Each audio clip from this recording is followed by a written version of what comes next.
Assalamualaikum warahmatullahi wabarakatuh. Nama saya Nur Alifah Mutmainah dari kelas 12 Agama. Peristiwa-peristiwa penting dalam dakwah Rasulullah SAW dalam periode Madinah. Sejarah menyebutkan bahwa ketika di Mekah, Rasulullah SAW ketika berdakwah tidak menghasilkan yang menggembirakan, sehingga Rasulullah memutuskan untuk hijrah ke Madinah, dan di kota sinilah Rasulullah membangun peradaban Islam dengan dakwahnya di Madinah selama kurang lebih 10 tahun dan membawa kemajuan yang sangat pesat. Berikut ini beberapa peristiwa penting dalam dakwah Rasulullah SAW pada periode Madinah. Poin pertama, Piagam Madinah. Peristiwa Piagam Madinah ini berisi tentang perjanjian yang disusun oleh Rasulullah SAW untuk menentukan hak-hak serta kewajiban seluruh masyarakat di Madinah.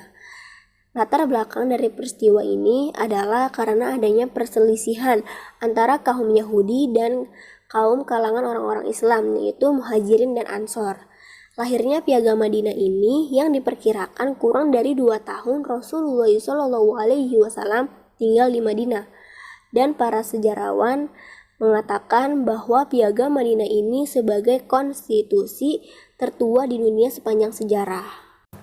Naskah Piagam Madinah terdiri dari 47 pasal yang dibagi menjadi 2 bagian. Yang pertama, 24 pasal yang berisi hubungan umat Islam dengan umat lainnya. Yang kedua, 23 pasal yang berisi tentang hubungan antara umat Islam, yaitu kaum Muhajirin dan kaum Ansor. Poin kedua yaitu respon Nabi terhadap kaum kafir Quraisy. Selama berdakwah, Nabi SAW belum pernah memaksa apalagi memerangi seorang pun untuk memeluk Islam. Walaupun dengan perlakuan kafir Quraisy bagi kaum muslimin tidaklah nyaman. Untuk itu Allah Subhanahu wa taala menurunkan ayat kepada Rasulullah SAW untuk bersabar dalam menghadapi perlakuan Quraisy, dan turunlah ayat wahyu tentang diperbolehkannya berperang, yang dimana dijelaskan pada Quran Surat Al-Hajj ayat 39-40. Akhirnya terjadi dimulainya peperangan dalam Islam, yang diantaranya yaitu Perang Badar, Perang Uhud, dan Perang Ahzab. Yang pertama yaitu peristiwa Perang Badar. Perang Badar adalah pertama kalinya dalam sejarah Islam terjadi pada tahun 2 Hijriah dan tahun 625 Masehi.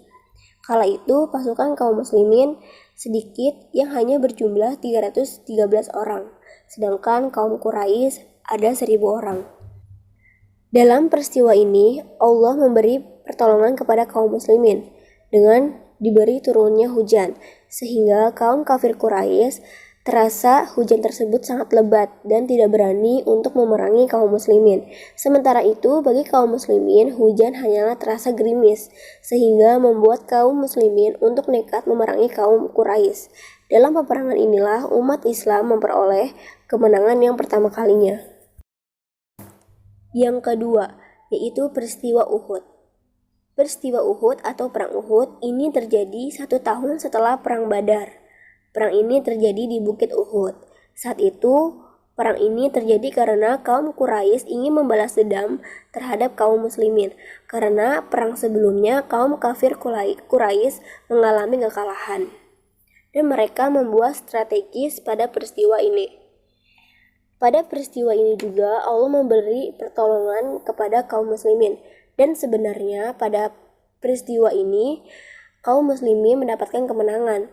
Tetapi tiba-tiba pasukan kaum muslimin yang berada di Bukit Uhud, mereka tidak mendengarkan perintah Rasulullah SAW untuk jangan turun dari bukit tersebut.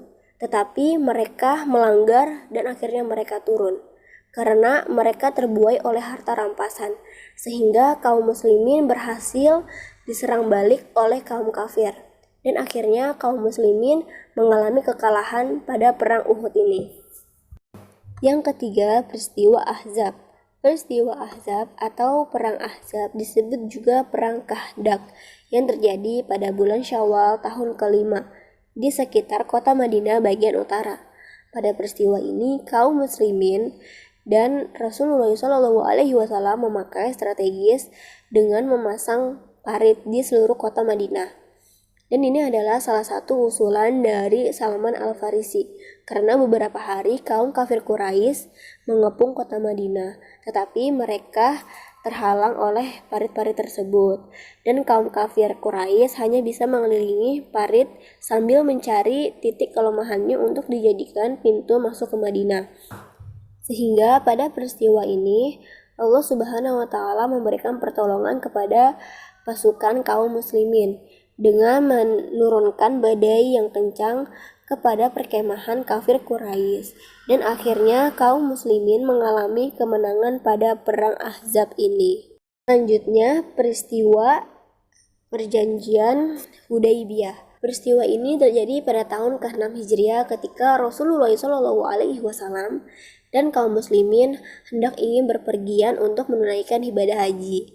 Ketika sesampai di suatu tempat yang bernama Hudaybiyah, Rasulullah SAW berhenti dan mengutus Utsman bin Affan untuk memberitahu kepada kaum kafir Quraisy bahwa kaum muslimin akan masuk ke Mekah untuk beribadah haji dan menjenguk saudara-saudaranya. Namun saat itu Utsman ditahan oleh kaum kafir Quraisy dan terdengar kabar bahwa beliau dibunuh. Ternyata berita tersebut tidaklah benar.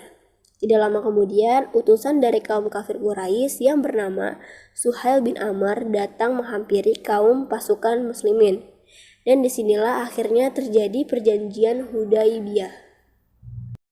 Isi dari perjanjian Hudaybiyah adalah sebagai berikut. Pertama, umat Islam tidak boleh menjalankan ibadah umroh pada tahun ini, tetapi boleh pada tahun depan, dan tidak boleh berada di Mekah lebih dari 3 hari. Yang kedua, tidak boleh saling menyerang selama 10 tahun. Ketiga, orang Islam yang lari ke Mekah atau mutrat diperbolehkan, sedangkan orang kafir yang lari ke Madinah masuk Islam harus ditolak.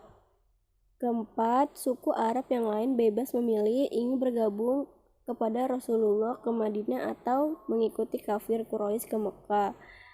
Yang kaum muslimin tidak jadi melaksanakan ibadah umroh tahun ini, tetapi ditangguhkan sampai tahun depan. Cukup sekian yang bisa saya sampaikan. Terima kasih. Wassalamualaikum warahmatullahi wabarakatuh.